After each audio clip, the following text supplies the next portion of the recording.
the eyes and the curiosity of the world have turned to Brazil in the face of the political episodes of the last 3 years that culminated in the election of Jair Bolsonaro that many call the Trump of the tropics. I know you want me to talk about him, but to better understand of Brazil, I will first talk about the Brazilian Roosevelt or Mussolini or whatever populist politician from the 30s that you want to pick. They all did the same at all. Far beyond the revolutionary mindset, there was a deeper Brazil, the genuine and truthful Brazil, the conservative, traditionalist, Roman Catholic apostolic Brazil, neither right or left wing, the Brazil of the baronial manors, the long lines of imperial palm trees, of the Baroque church on the top of the hills, of multiple sugarcane installments and coffee plantations, the Brazil of the caboclo of Minas Gerais and São Paulo, the cowboy from the Pampas, the backwoods herdsman of northeastern coast jangadeiro, of Amazon pioneers' descendants. I love this poem because it marks the cultural roots of Brazil, which you can see. So this is the Brazilian colonial map. These regions are basically the different occupations fronts of colonial Brazil, which was nothing more than a inheritance of the Catholic social order of medieval Europe that Hans pointed out in his lecture here last year as the closest example of a libertarian social order in the history of mankind. How do you lose it? 3 years ago, I gave a lecture about the Vargas era, or the progressive era, and I called it the funeral of Brazil. On that occasion, I was preceded by the thinker Paulo Cogos' lecture on minimum wage policies, and took the opportunity to present to the audience some insights regarding the disastrous effect of these policies in Brazil, and how they have destroyed an until that point establishment, and in some way, harmonic order existing in the mentioned Brazil. To be clear, I want to state how these policies extinguished what was left of the existing Brazil and were responsible to turn this vast country into a plunder and privilege machine, where those in control ruthlessly suck the sweat, life, and soul from its subjects. And I choose an insight format because this is one of the best advantages I took from Austrian economics. Hence, as taught by the fourth Mrs. Magnum Opus, Theory and History, I bring here non-empirical historical facts analyzed with a priori theory light. And why do I call this particular Brazil's funeral? Before answering such question, I want to say that this funeral was filmed and broadcasted, and I began my presentation with images from this gloomy moment. Sorry. Praia do Roosevelt realizou-se a festa da bandeira com grande imponência. Comparecendo a esta solenidade cívica, os senhores presidentes da República, ministros de Estado, corpo diplomático e altas autoridades civis e militares. As bandeiras representando os estados do Brasil, abolidas pela nova Constituição, enfileiradas aguardam o momento da cremação. Sua Excelência, o presidente Getúlio Vargas, chega ao campo do Roosevelt para assistir à solenidade. A missa campal, rezada num grandioso altar armado em conjunção com o altar da pátria, foi celebrada por sua eminência, o cardeal D. Sebastião Leme, acolitado de altos dignatários da Igreja. Terminada a missa campal, teve lugar a cerimônia do hasteamento da bandeira nacional pelo presidente da República, sendo hasteado ao mesmo tempo, em 22 mastros, o pavilhão nacional, simbolizando os 22 estados.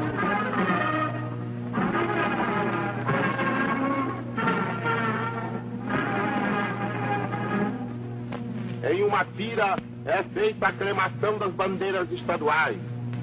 Temos motivos de sobra para encarar os dias futuros com otimismo e confiança.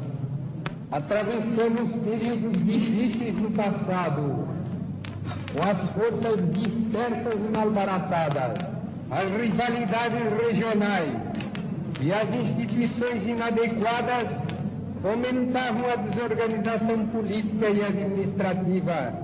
Abolimos as bandeiras e escudos estaduais e municipais, os hinos regionais e os partidos políticos. Tudo isso se fez visando consolidar a unidade política e social do Brasil, em uma época em que tais medidas pareciam temerárias.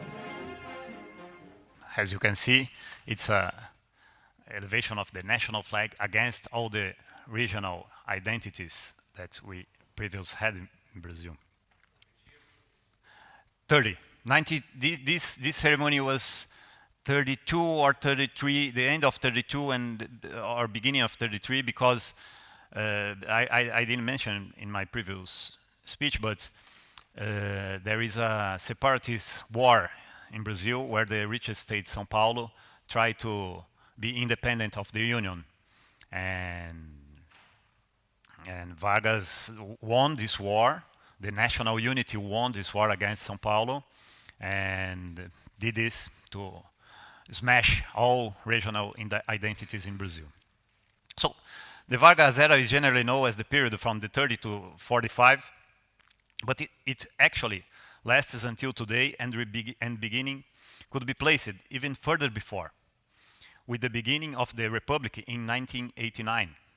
In the article, The Ghost That Haunts Brazil, Professor Anthony Miller refers to how positivism permeates the whole Brazilian Republic history with its social engineer plans since 1989. So the ideas of positivism permeates all the Republican history in Brazil. And it's funny because in Brazil we have the positivist church. It's still alive and working on. And as separatists look at the map of South America before and after the Republican revolutions, may think that we were on the right track to find that what was once only Portugal and Spain has split into several republics in Spanish America and a federation of states in Brazil. But the truth is that the Republican movements were a path towards the centralization of hundreds of small towns, cities, and regions that enjoyed great autonomy from the Spanish and Portuguese crowns. It was in the context of the revolutions of Enlightenment inspirations that the Republican coup took place, overthrowing the monarchy in Brazil. Enlightenment ideals penetrated this Catholic empire in two ways. The first was with the sons of the Brazilian elite going to study abroad and get in touch with the new fashion in European universities. The second way was by the military class of the army formed for the War of Paraguay in 1864 and 70. The preponderant military force had always been the Navy and the National Guard attached to the monarchy. With the Paraguayan War, Brazil strengthened its army of civilian leaders. Regarding the fact that the Republican military coup in 1889 was planned and executed by positivist Freemason, it's a copy and paste from the American Republican model. The country was renamed the United States of Brazil. Parliamentarians were elected by district, and you can see the image of the new flag of the country. They were not creative at that time. It's important to note that until the official beginning of the Vargas era, the old republic preserved some balance and regional autonomy of the states, as the oligarchs from São Paulo and Minas Gerais took turns in the national power with the so-called cough and milk policy. As these states were the major contributors to federal budget, they controlled it and don't interfere in other states' local matters.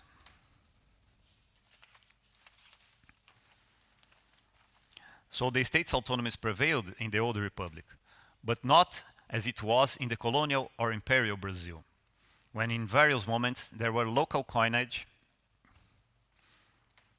hardly a state revenue were transferred to another state, and arbitration were resolved by local judges. These are coined printed in each state house of coins. That's how we call in Brazil. However, despite this relative balance, the centralization embryo was impregnated. Upheavals during this period already gave us signs of this. The tenentist was a movement of military of first and second tier level that demanded greater centralization of states, uniformity of legislation and tax system, and would dictate the direction of unification of Brazil until today. All of them educated in the positivist mindset. Breaking out in the 20s with various rebellions and revolutions, and the most iconic being the 24 revolution. And why do I call it the most iconic? In this revolution, which lasts about 30 days, São Paulo city is dominated by the revolutionaries and the province president, subdue with bombing the industrial workers' neighborhoods. That give us a clue about the agglutinating forces to overcome the old republic. And there we can clearly note the growing syndicalism of a São Paulo that had already become an industrial city. Vargas didn't support the tenentist attempts, but when he runs for president election, all the tenentists support him, and he loses the election, and the tenentist movement was tired. So Vargas ran a coup d'etat and grants amnesty to all his 20 tenentist revolutionaries. The devastating Vargas era show what it's all about right in its beginning, creating in 30 the Ministry of Labor, Industry and Commerce, following the plan to syndicalize and formalize the business and labor elites. In 31, he decreed a syndication of the patronal and employees classes. Thereafter, follows the creation of Social Security in 35, minimum wage law in 36, labor justice in 39, and culminating with the labor laws consolidation in 43. We can understand the Vargas Coup as a way to accelerate the centralization project, which was very slow during the old republic, and accomplish the power to take over by the already dawning syndical workers and patronal forces in the nation. He takes over the presidency and become a tool of what we might call syndical oligarchies, and these oligarchies will concentrate powers and privileges, destroying the Brazil society of the time. One of the great myths about the current Brazilian demographic configuration is that the Northeast migration that begins in the 30s, intensifies during the 40s, and has its peaks in the 60s is due to the great drought in the bushland. For one thing, the most obvious observation is that the Northeast bushland always struggled with droughts periods, and in the past they were not able to expel the regional population. Here I show it's not you supposed to read this, but just a small list of the droughts since the Brazilian discovery.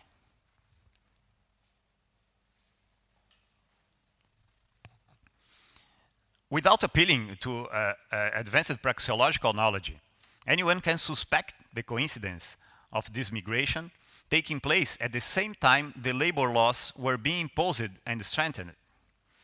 And now, let's be plain, labor laws are labor costs imposed over the worker, and when you impose an additional cost to work by the irrevocable law of marginal costs, the less productive workers will be automatically eliminated from the labor market.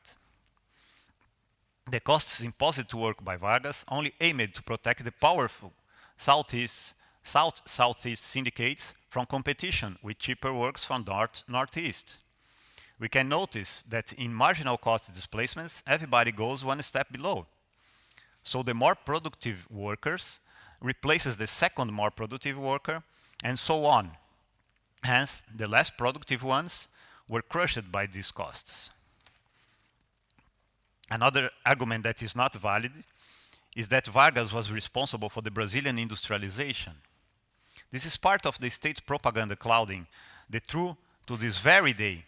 As Bastiat teaches us, there is what is seen and what is unseen. Vargas creates several based state companies supplying raw materials to industry. But this is a different way to do the same. Subsidize one pre-existing industry sector that already demanded subsidies. By the pressure of its political powers.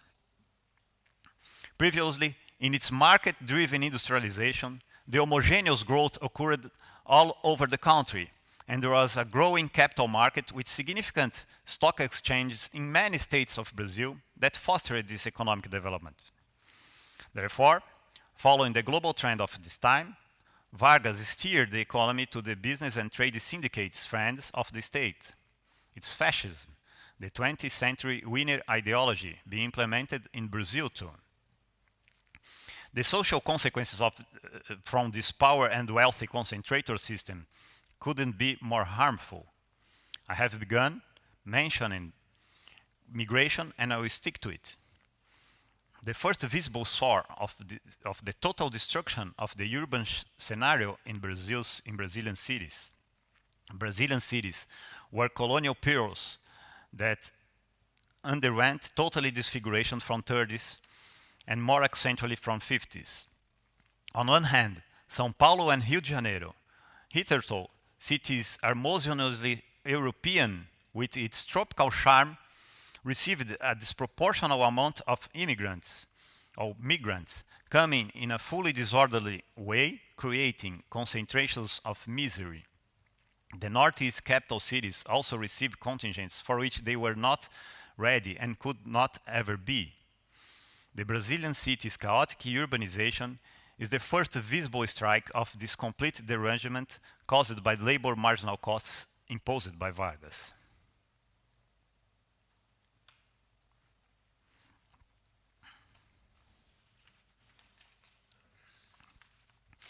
But people, this is São Paulo in the 20s.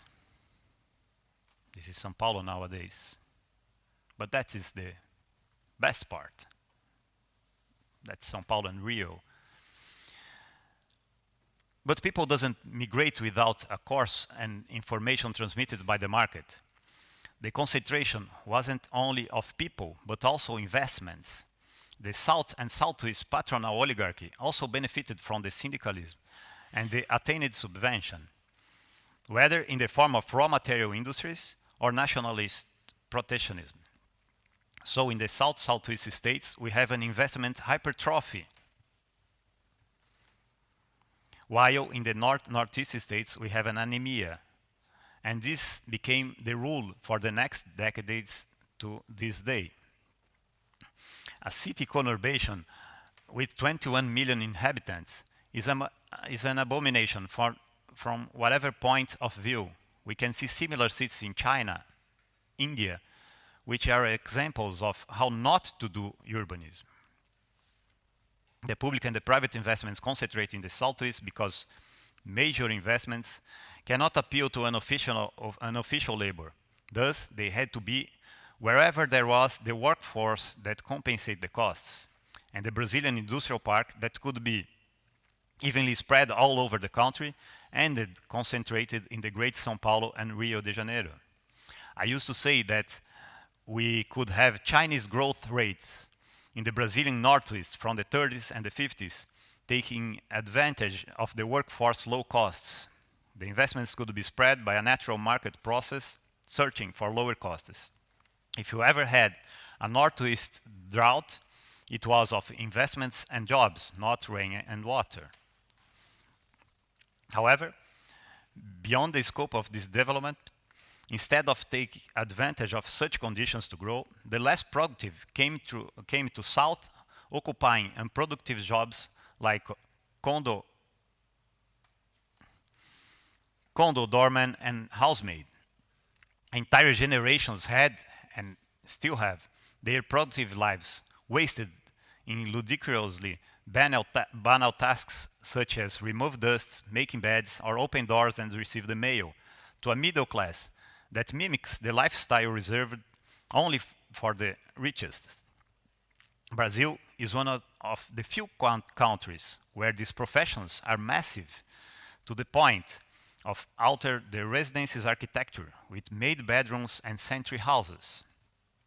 On one hand, an extremely spoiled middle class, incapable to fry an egg by the age of 40, and on the other hand, a workforce contingent that could be producing goods and service truly relevant on the margin of the market. The Brazilian tragedy goes through analyzing this phenomenon, and up to now, nobody thinks about blaming this scourge on Vargas. The migration is not a simple displacement in search of jobs that happens without changing the previous social structure. As mentioned above, Northeast migrants settled in clusters surrounding the big cities in South-Southeast and abandoned several North-Northwest cities, emptying them, thus affecting a Brazilian time-lasting balance of priest per capita. The Brazilian cities, originating over a colonial urbanism, were born and growth around the Catholic Church. Basically, virtually like a Brazilian soap opera scenario, upon the parish foundation followed the bandstand, the town square, and the rest of the city surrounding it. Arriving to the metropolis, these people were orphans of faith. And it is exactly in these clusters where arise the new Pentecostal denominations that nowadays account for more than half of believers in many cities. This faith vacuum experimented by migrants was fulfilled by new Pentecostal denominations, curiously influenced by the Pentecostal arrived in 1890, part of a movement that began with the Old Republic advent, which had frontal opposition to the Catholic Church. Once again, we have an example of how Vargas altered what was the Brazil to something we now see very clearly. This faith emptiness is a fracture that will take centuries to be recovered. The British thinker Roger Scruton was recently in Brazil and repeated a myth that spread in schools and universities that Brazil's problem is its Iberian and Catholic colonization as opposed to the British and Protestant colonization. I beg to differ and let the images make my defense. This is our poor Catholic and monarchical architecture, and this is what came with the new Pentecostal. I can see, sorry. As you can see, what is the most beautiful? It's strange coming from Scruton that he has the build matters subject. So, what's about the Brazilian Baroque and what we got now? Oh my God, what happens?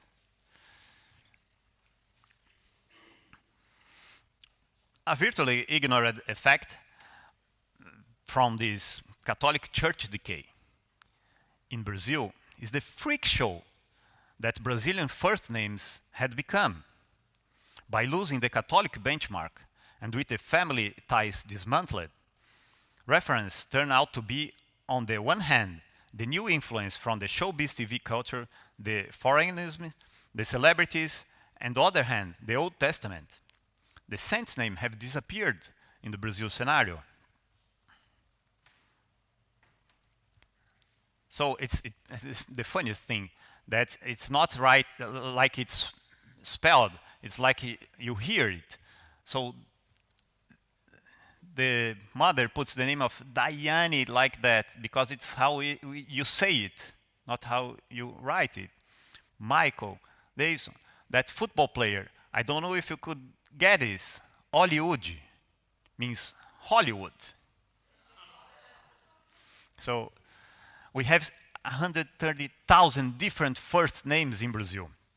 And digging on this subject, I found that maybe the only good law made by a modern state In Portugal, the government has a list of names that Portuguese are allowed to give to their kids, just to avoid the tragedy that happens in Brazil.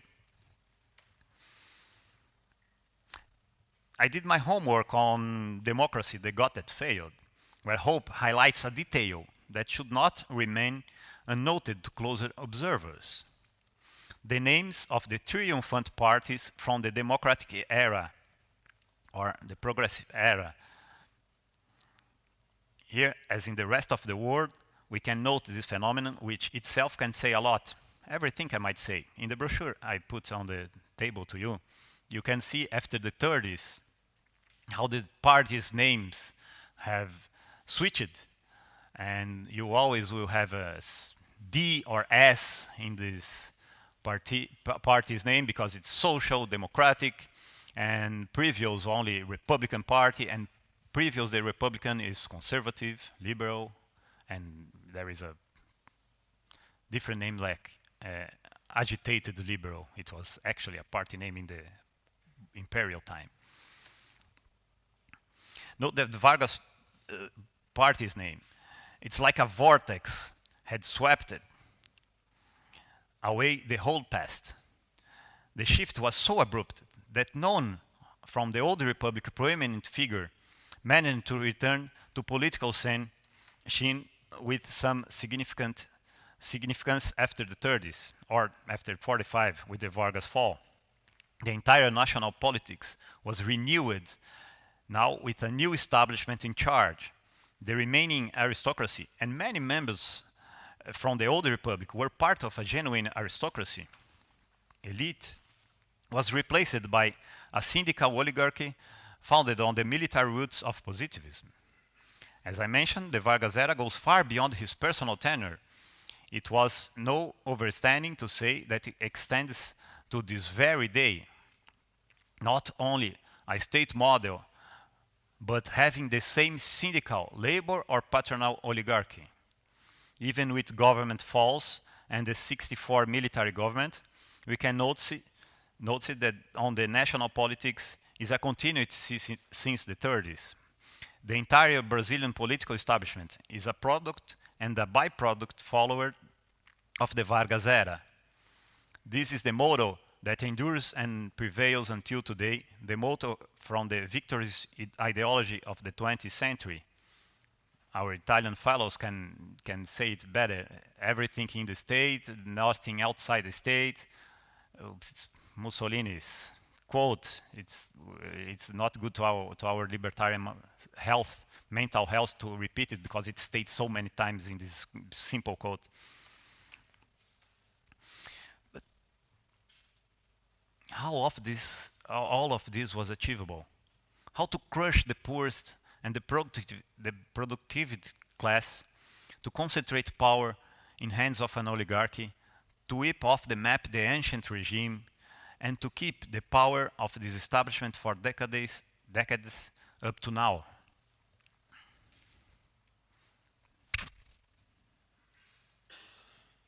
Oh, I don't know if it's readable. I try to make a French old style. But it's Murray's point on the Etienne de la Boétie, the discourse of voluntary servitude, that reminds us that people consent with despotism. And the establishment of a tyranny is more complicated in the beginning. The Vargas era started with a coup d'etat, but it imposed itself by the propaganda. Not so subtle in the beginning, because he created a department of press and propaganda. But he is subtle in changing the cultural shift and forge a fake national identity. One of the sectors selected to make it happen was the carnival, the famous Brazilian carnival. It is curious to note that carnival, hitherto an anarchical and disorganized celebration, was turned to resemble the military parades, beginning to take use of infantry musical instruments from the 30s. You can't say what's the difference between a military parade and a new carnival parade that we have in Brazil. It's interesting to note that the first lyrics of the first 30 sambas was all about national identity glorification that we never had before in Brazil. The private press had always been the official press as well.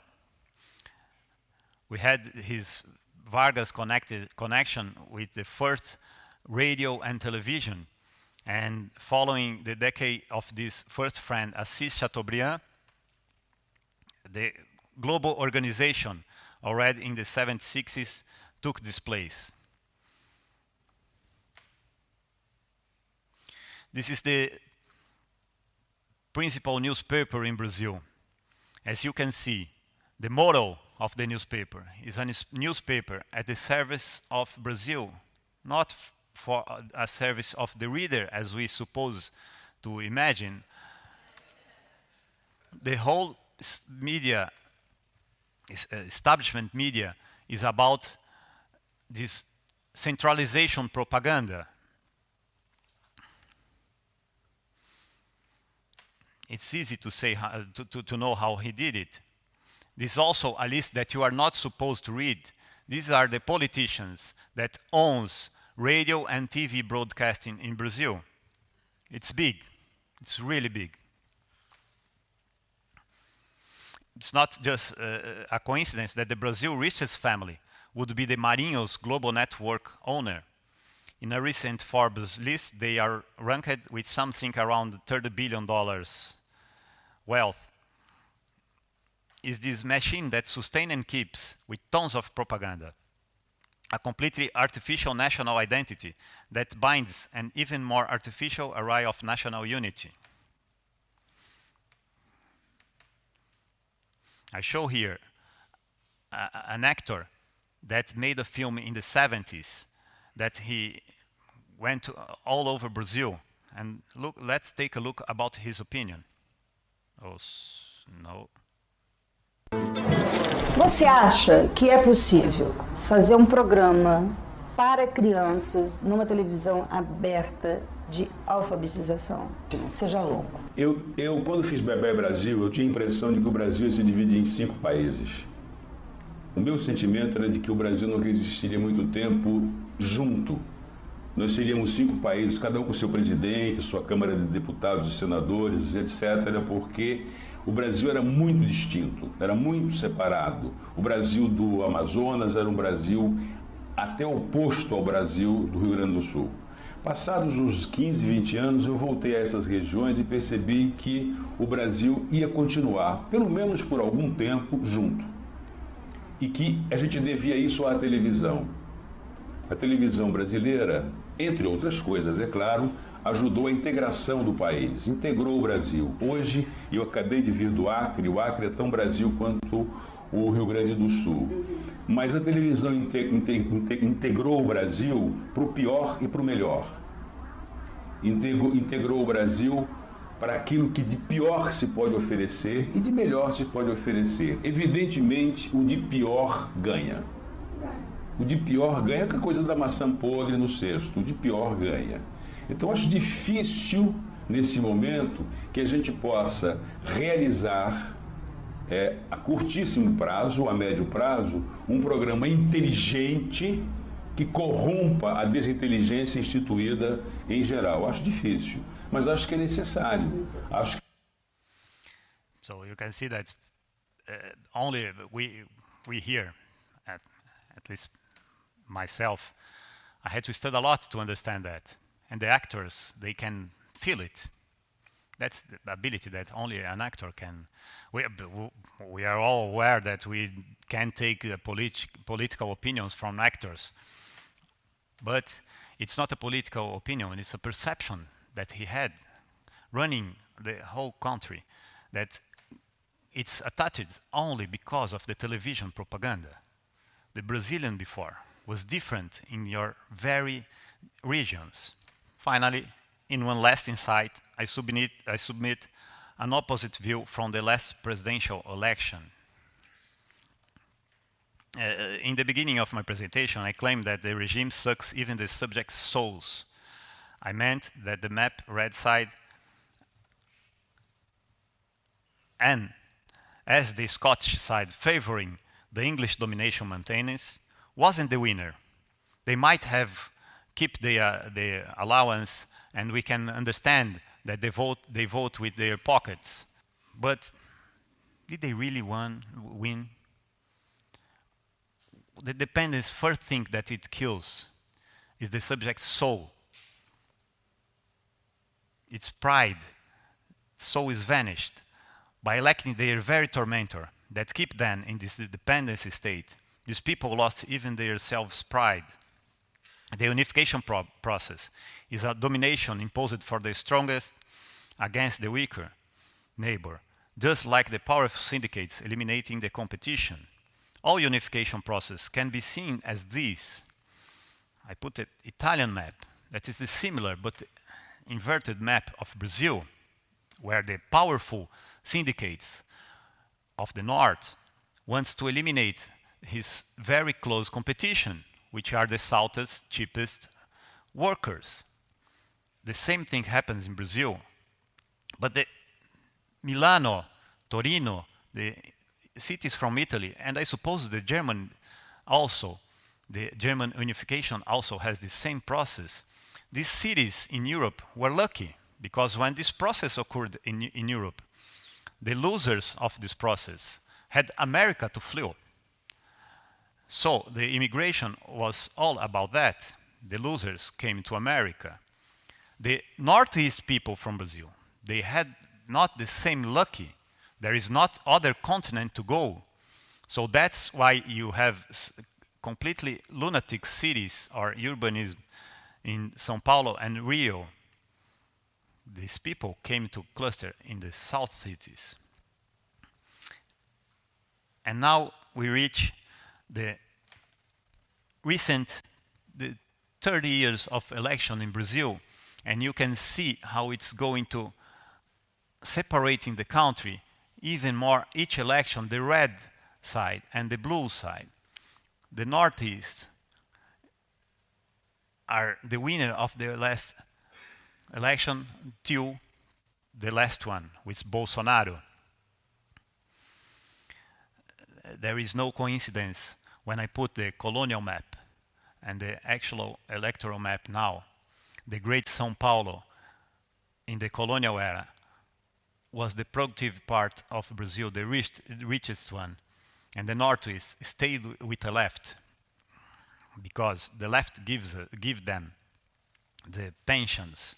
So the Northeast are the victims of the process, even winning 30 years of elections. What to expect about Bolsonaro? We don't know. The opposition, as in the brochure, only won 3 elections in Brazil. The first one with Jânio Quadros, as you can see, last 7 months. He was forced to renounce.